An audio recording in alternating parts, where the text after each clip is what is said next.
మీకు తెలుసా, ఒక తేనెటీగ తన జీవితకాలం మొత్తంలో కలెక్ట్ చేసే హనీ కేవలం 7 నుంచి 8 డ్రాప్స్ మాత్రమే. అవును, మీరు విన్నది నిజమే. ఇంత చిన్న ప్రాణి అంత కష్టపడి పనిచేస్తుందంటే ఆశ్చర్యంగా ఉంది కదా. మనకు ఈ తేనెటీగ చిన్న ప్రాణి అనిపించినా కానీ ఈ తేనెటీగ లేకుంటే మనం తినే పండ్లు, కూరగాయలు, ఎలాంటి ఆహారం కూడా ఉండేది కాదు. ఎందుకంటే ఇవే మన ప్రపంచానికి ఫుడ్ ప్రొడక్షన్ లో 35% వరకు కాంట్రిబ్యూట్ చేస్తున్నాయి. మరి ఇంత గొప్ప ఈ చిన్న సూపర్ హీరోల జీవితం ఎలా ఉంటుంది, హనీ ఎలా తయారవుతుంది, మనం వీటి ద్వారా ఎలా బిజినెస్ చేసుకోవచ్చు, అసలు హనీ బీస్ కి సంబంధించిన ఒరిజినల్ ఫ్యాక్ట్స్ ఏంటి, వీటన్నిటికి సంబంధించిన పూర్తి సమాచారాన్ని వీడియోలో తెలుసుకుందాం.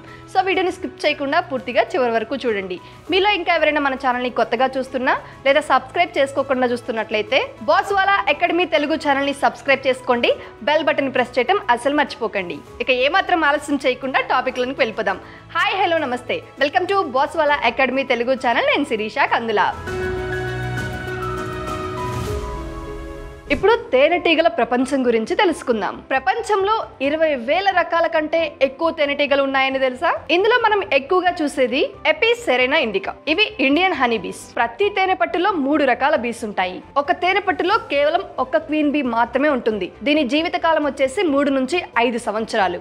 రోజుకు దాదాపు 2,000 గుడ్లు పెడుతుంది. వర్కర్ బీస్, ఇవన్నీ ఫీమేల్ బీస్, కానీ వీటిలో ఏ ఒక్కటి కూడా రీప్రొడ్యూస్ చేయవు. వీటి జీవితకాలం కేవలం 5 నుంచి 6 వారాలు మాత్రమే. ఇకపోతే డ్రోన్ బీస్, ఇవి మేల్ బీస్. వీటి పని కేవలం క్వీన్ బీతో మేటింగ్ చేయటం మాత్రమే. ఆ తర్వాత ఇవి చనిపోతాయి. ఒక్కో హైవ్ లో సుమారు 50,000 నుంచి 60,000 వరకు బీస్ ఉంటాయి. ఇంత పెద్ద సొసైటీ అంతా కలిసి ఒక క్రమంలో పనిచేస్తుంది. క్వీన్ బీ గుడ్లు పెడుతుంది, వర్కర్ బీస్ నెక్టార్ తీసుకొస్తాయి, ఇక డ్రోన్ బీస్ మేటింగ్ చేస్తాయి. ఇక నెక్టార్ సేకరణ ఎలా జరుగుతుందో చూద్దాం. ఒక నెక్టార్ బీ సుమారు 5 కిలోమీటర్ల రేడియస్ వరకు పువ్వును వెతుక్కుంటూ వెళ్ళి పువ్వుల నుంచి మకరందాన్ని సేకరిస్తుంది. అదేనండి నెక్టార్ సేకరిస్తుంది. ఇంకా ఆశ్చర్యం కలిగించే విషయం ఏంటంటే 1 కిలో తేనె తయారు కావడానికి బీస్ దాదాపు 20 లక్షల పువ్వులను విజిట్ చేస్తాయి. అంతేకాదు హనీ బీస్ కి 2 స్టమక్స్ ఉంటాయి. ఒకటి తమ ఆహారం కోసం, రెండవది హనీ నిల్వ చేయటం కోసం. హనీ బీ పువ్వుల నుంచి సేకరించిన నెక్టార్ ను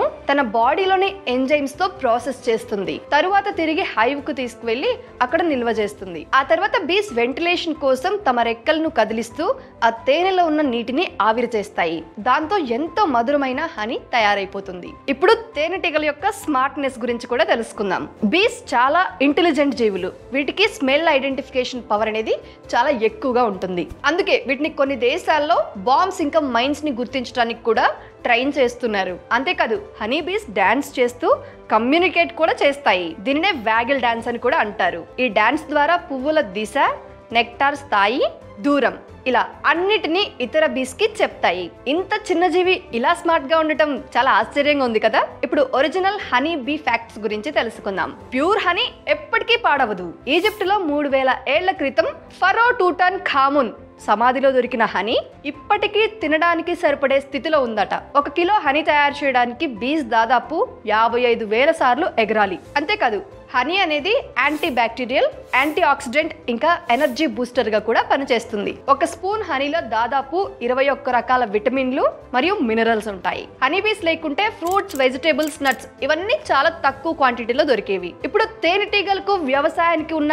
అవినాభావ సంబంధం గురించి తెలుసుకుందాం. హనీ బీస్ కేవలం హనీని తయారు చేయటం మాత్రమే కాదు, 150కి పైగా క్రాప్స్ ని పాలినేషన్ చేస్తాయి. ఇవి లేకుంటే పంటలు ఫలాలను ఇవ్వవు. ఇప్పుడు నేను చెప్పబోయేది వింటే చాలా ఆశ్చర్యపోతారు. మన ఫుడ్ సప్లైలో ఇది దాదాపు 35% కాంట్రిబ్యూట్ చేస్తుంది. కాబట్టి ప్రతి రైతు దగ్గర హనీబీ బాక్సెస్ ఉంచితే పంట దిగుబడి అనేది రెట్టింపు అవుతుంది. ఇది నేచురల్ పాలినేషన్ కి చాలా మంచిది. ఇప్పుడు హనీబీ బిజినెస్ గురించి తెలుసుకుందాం. ఇండియాలో హనీకి డిమాండ్ అనేది ప్రతి సంవత్సరం పెరుగుతూ ఉంది. ఒక బీ బాక్స్ లో సుమారు 50,000 బీస్ ఉంటాయి. ఒక్కో సీజన్ లో ఒక్కో బీ బాక్స్ నుంచి దాదాపు 10 నుంచి 15 కిలోల తేనె వస్తుంది. ఇది మార్కెట్ లో 1 లీటర్ కు లేదా 1 కేజీకి 300 నుంచి 600 వరకు అమ్మబడుతుంది. అంటే స్మాల్ స్కేల్లో ఈ బిజినెస్ ని గనక స్టార్ట్ చేస్తే దాదాపు 20,000 నుంచి 30,000 రూపాయల వరకు సంపాదించవచ్చు నెలకు. అంతేకాదు beeswax, royal jelly, propolis, pollen powder వీటన్నిటిని కూడా బై ప్రొడక్ట్స్ గా అమ్ముకోవచ్చు. వీటిని ఎక్కువగా